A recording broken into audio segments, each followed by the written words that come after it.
Welcome to Manage to Engage, the podcast from clearandopen.com, dedicated to the evolution of you because businesses grow when people do. Serving leaders, managers, and people who will be, helping you reach excellence in your work and achieve your personal goals at the same time. Sign up for the free course at clearandopen.com. Because you can quit your job and go live under a bridge if you want. You can. You don't have to have a job. You don't have to do what your boss says. You don't have to. So stop listening to the part of you that's telling you that story, because it's a 12,000-year-old story that only hurts you. Hi, it's Joseph, and thanks for tuning in to Manage to Engage, the podcast from clearandopen.com. Last episode, we talked about the history of work in relation to authority. But how do you get over that and stop making your job an unnecessarily negative aspect of your life? Well, I'll let you in on a little secret. Nobody has to work. I promise you, you don't. But most of us, if not all of us, have an inner critic and the voice of our inner manager in our head telling us we have to do the job that we do. How do you work through this and relate to your job fully as your choice? How do you get over thousands of years of conditioning that held self-interest as a negative thing? This episode is from a recent weekly member webcast. For more information about the many benefits of Clear and Open membership and how to get the help you need in conversations just like this, please go to clearandopen.com. Thanks so much for listening. Let's dive in. History does tend to repeat itself, Chelsea, you're right. It does. So how is the slave labor mentality that has been in our collective history and remains in our collective unconscious, as Carl Jung would say, how is it still operating? What I would offer is every time someone says something like, I have to go to work, every time someone says, I have to go to work, or I have to do such and such, or my boss made me, blah, blah, blah, we reinvoke that picture. You know, it's a common misunderstanding of the way human beings and consciousness works to think that just because we understand something here, you may understand that you're at choice about having your job and that you're working from your own self-interest. But look more closely. Do you actually inhabit that? Do you embody that all the way? What I would offer is the idea of working for yourself, working in your own self-interest, even if you have a boss. We're probably thousands of years away from really evolving into that. We're on our way. But the leaders in our world, even here in the United States, the first and only country founded on the rights of the individual a few hundred years ago, even here, if you listen between the lines to our leaders, you can hear the divine right of kings. You can hear that. And newsflash, we still live in a kind of theocracy. Why does it say in God we trust on our currency? I thought there was a separation of church and state. I never understood that. Separation of church and state is not active in our world. It's a whole lot better than it used to be, for sure, but there's not a complete and total separation. Right? So work is a four-letter word. Yes, it used to be, and it still is. So what I'm inviting you to just pay attention to is the embodiment gap here. And I'm inviting you to say, even though you've all heard me talk about work as making it in your self-interest, what I'm trying to suggest is this is an evolutionary process for all human beings, given our history, and it's an evolutionary process for each of us. Because stored perhaps somehow in our DNA, but certainly in our collective unconscious, is this aversion to work. Because the very idea that hard work is a virtue and is for us is 300 or 400 years old. That's all. So what does that mean? That means every day you go to work, you have an opportunity to overcome and undergo those beliefs about work. Because even though you may understand intellectually that work is for you, that you're choosing your job, does it really feel like that all the time? And do you actually embody that all the time? I mean, just yesterday, I was writing today's blog and I heard this voice in my head that said, oh, I really don't want to work right now. I don't want to be doing this right now. And I went, oh, that's interesting. That's what I was planning on talking about tomorrow. And I felt this feeling, oh, I have to work. And I was like, well, is that true? Is that true that I have to work right now? Well, I do a blog every week. Yeah, but I have no boss. I haven't really made the promise that I would do a blog every week. Do I really have to do that? Is that true that I have to do that? And then the voice in me relented. No, it's not true. Okay, so what's really going on here? Because this facade of oppression I'm not buying. Oh, woe is me. I've got to spend the afternoon getting to do some creative writing. Poor me, right? That's the slave labor mentality. It created this false authority that does not exist. I have to do it. Why? Where's the gun to my head? Where's the Pharaoh? Where is that? We all do this. If you don't hear this voice in your head, you're just not listening closely enough. It's there. We all have this made up oppressor in us who makes us do, all those things you don't want to do. It's fine. There's nothing wrong with that. But if you pretend it's not there, then you have a problem.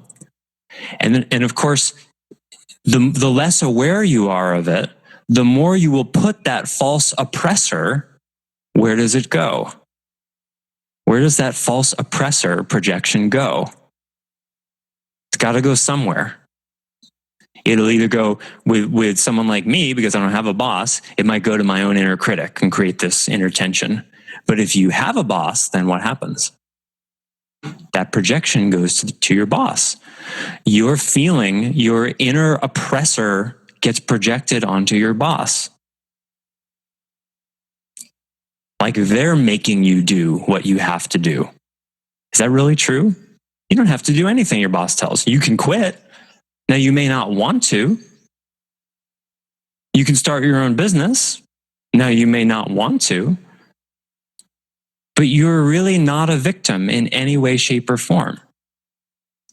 And if you're really paying attention, then you probably will notice this tension in you many times during the day, where you feel like you're having to do something that you don't want to do.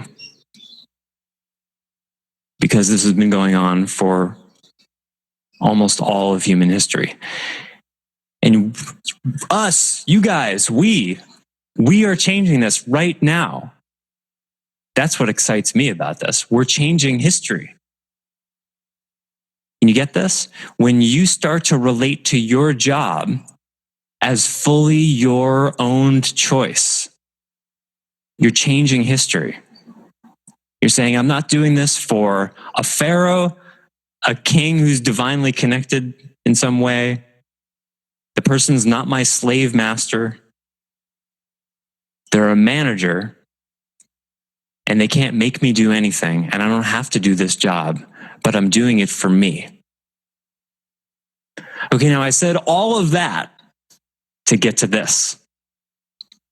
Why do you do the job that you do? Why do you do the job that you do? And I want to invite some of you to you can share right now, if you're prepared to, or if you're unprepared to, if you just feel like it. Tell me what it is you're working on in yourself using your job, because this is how you do that. Because you're making widgets or coding software or serving people for someone else. What I'm saying here is, in content, you can work for someone else, but in context, you can't. Though we've all been conditioned for thousands and thousands of years that that's the case. We've been conditioned to think you work for someone else or something else. And what I'm trying to say is that's actually never been the case. It's the grand illusion that the aristocracy has fooled us with, wanting to squash self-interest. Because you can't have self-interest and slavery coexist. That doesn't work. And without slavery, how can all those aristocrats live the good life? That's not going to work. So they had to squash self-interest.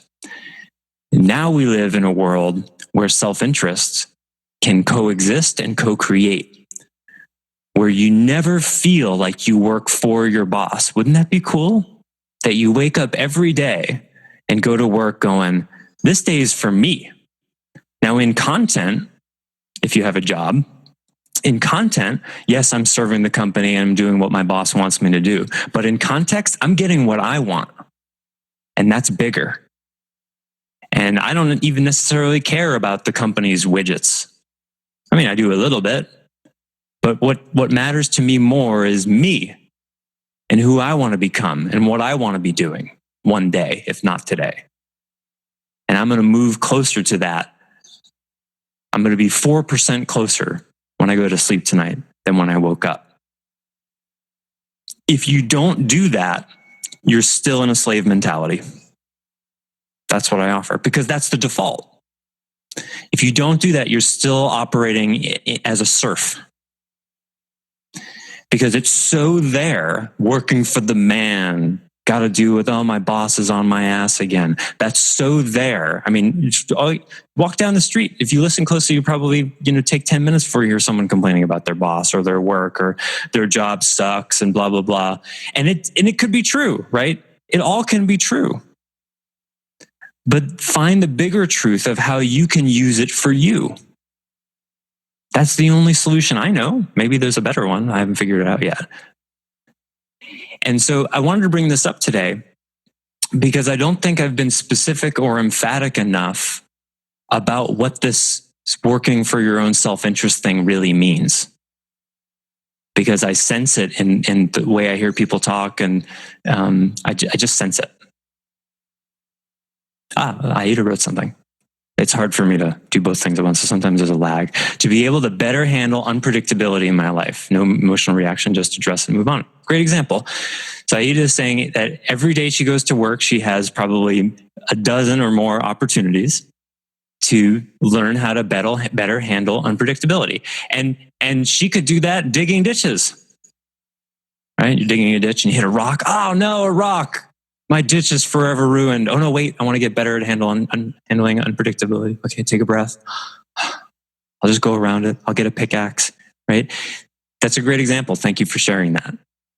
Because that's a contextual thing. That's something Aida says she wants to work on, that nothing can get in the way of that, you see? Nothing can get in the way of that. It's kind of like how you hear people talk about prison. You can be when someone's in prison, they can put you physically in prison in content, but no one can ever put your mind in prison. That there's a certain kind of freedom that no one can take. That's what I'm talking about here, you guys. And so this is really, really cool, because it means if you can find this way of relating to your job, you're always free. And it doesn't matter how bad your boss is or how bad your job is. Now, you may want to be moving towards something that suits you better, that is better, but I doubt that most of you are in the jobs that you want to be in 10 years or even 5 years. Right? That's fine. Guess what? Your boss already knows that. Right? So talk about it. Hey, boss, here's what I want to be doing in 5 years. I don't want this job in 5 years. What I want to be doing is this other job. Can you help me see what attributes and qualities I need to work on to have that job? Or, hey, boss, I want to have your job in 2 years. Can you tell me the ways in which I'm not yet qualified for that and help me work on it? And then when you get tough feedback, you embrace it from this other place, right? It's not you've been called out and oppressed by the man. You're getting feedback that will help you become the better you that you want to become. Now, this is very easily said, right? It's easy to say, oh, well, Don't let your feelings be hurt when you get negative feedback, because it's really for you. That can be a real struggle. That can be difficult. I understand that. But that's a struggle worth struggling with. To hear something you don't like and to receive something that you didn't know about yourself and go, ooh, that's painful to look at that. But because I want to grow as a person, insert specific ways here, like being able to better handle unpredictability, relate to the unknown, change, see my impact on other people better, whatever it is, then I choose to take in this feedback. Just like, you can go to the weight room and you can drag around a 45-pound plate and hurt your back doing that, or you can put it on a bar and get stronger with it. It's up to you. The content is irrelevant. It's how you relate to it. And again, easier said than done. So how do you change that? By noticing every single time you have a false oppressor, woe is me, I'm a lowly serf thought. And every time you can, you interrupt it. It means you don't say, I have to go to work or I have to do X, Y, and Z without stopping and going, oh, that's interesting. Is that true that I have to? Because that I have to, I should, I need to, those are all stories. None of it's true. Because you can quit your job and go live under a bridge if you want. You can. You don't have to have a job. You don't have to do what your boss says. You don't have to. So stop listening to the part of you that's telling you that story, because it's a 12,000-year-old story that only hurts you. And it hurts the people around you too. But self-interest first. Get what you want. So I want to invite every single one of you. I actually try to take any negative feedback and use it to fuel my passion to do better, learn from it, and add more tools in my personal toolbox. Exactly. And so related to this, thank you for that. Related to this, I want to invite every single one of you. Define, write it down. You don't have to write a grand vision of your personal goals. Some of you have written personal goals. That's great. You don't need to. It's like, I used to say everyone should have written personal goals all the times, but it really is a phase thing. Sometimes it's good to not know what the rest of your life is going to look like and just sort of sit with that for a while. I think eventually it's good to have goals, but there are periods where you may not, when you're in some kind of transitional place. But even if you don't have written goals about the kind of job you want to have, or the business or the money and the things and all that, even if you don't have that, you can do this. What are 2 or 3 qualities that you want to improve in yourself, or qualities you want to have in yourself that you're using your job to work on? Like Aida said, being able to handle unpredictability better, handling change better, working with people better, and be really, really specific. And I want to invite you guys to email me them. And because the intuition I have been having recently is that people aren't being specific enough about it. So that's what I want to help you with. I want to help you get so specific, because if you're not specific, if you just say, well, of course I want to use my job to become a better professional. No, not enough. Because if you're not really specific about it and granular about it, then it won't be, you won't have enough traction and attention to be able to overcome the default slave mentality that we all bring with us. Because when things really get hard, it's like, imagine, well, I want to be a better professional, without defining really what that means. And then your boss brings you into their office and says, you know what, here are X, Y, and Z ways in which you haven't been, very professional recently. The clarity with which you're holding your mission isn't going to be enough to offset that. You get what I mean? It requires a certain level of focus. It's just like with a goal. It's like, well, one day I want to be financially free. Okay, that's a cool goal. I can't see it at all.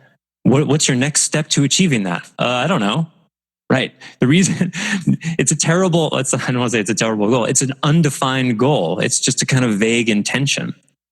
It doesn't produce obvious next actions, right? Something like, I want to be able to handle unpredictably better. That's quite specific. So for Aida, every time she has that specificity, every time something unpredictable happens, she's got this other partition in her mind that goes, oh, it's the learning opportunity. It has to be that specific. And it's got to be meaningful for you. So I want to invite all of you to do that. If you haven't already, now is the time. Share it with me. I'll give you feedback on it. Share it with your boss if you like. I hope you will. Get feedback there. And it can just be like, a sentence or two or maybe three. It doesn't have to be much more than that. Just something that's a touchstone for you so that when you go to work, you did it for you. And you can keep that as context through your entire day. Now, I'm making widgets, I'm doing this, I'm doing that. But what I'm really here for is to become a better communicator, a better listener, a better empathizer, a better whatever.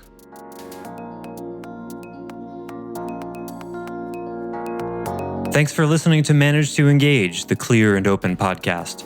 Join us next week when you'll be a little bit closer to who you're destined to be.